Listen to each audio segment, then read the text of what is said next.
Merci.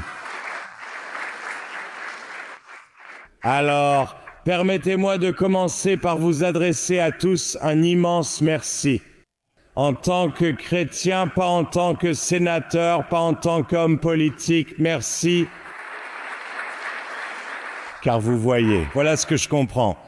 Et ce que les chrétiens partout en Amérique comprennent, c'est que sans un État d'Israël fort, le christianisme serait littéralement effacé de la surface de la terre. Aussi, merci pour vos efforts là-bas. Et au nom du gouvernement des États-Unis, permettez-moi aussi de vous remercier, car Israël mène littéralement la guerre que nous aurions autrement à mener. Merci pour votre sacrifice et vos actions. Je pensais partager une histoire très brève. J'ai grandi ici, dans le sud de la Floride. J'ai grandi à Fort Lauderdale, juste au bout de la rue.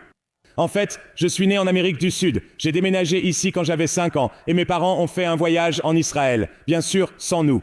Ils avaient 7 enfants, donc ils n'allaient pas emmener 7 enfants en Israël en 1980, alors nous attendions tous avec impatience leur retour d'Israël. À leur retour, on a demandé « Maman, papa, qu'avez-vous pensé d'Israël? C'était comment ?» Ils ont dit « Cet endroit a une histoire riche et des gens formidables. » Mais malheureusement, Israël ne survivra pas. C'est le message qu'on a reçu.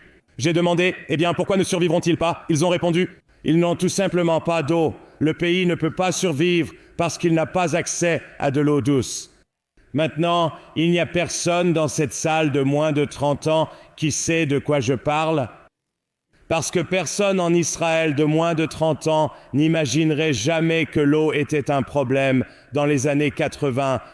Parce que, voyez-vous, Israël trouve toujours un moyen, grâce à son peuple, grâce à son travail acharné, grâce à son dévouement absolu, à s'assurer que vous protégez votre patrie.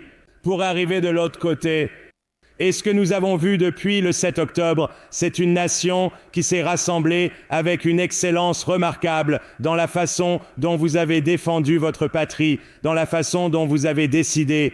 Vous n'autoriserez plus jamais qu'une chose pareille se produise.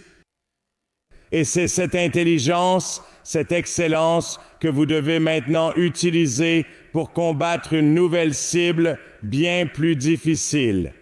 Il s'agit d'une campagne de désinformation financée à hauteur de dizaines de milliards de dollars sur les réseaux sociaux.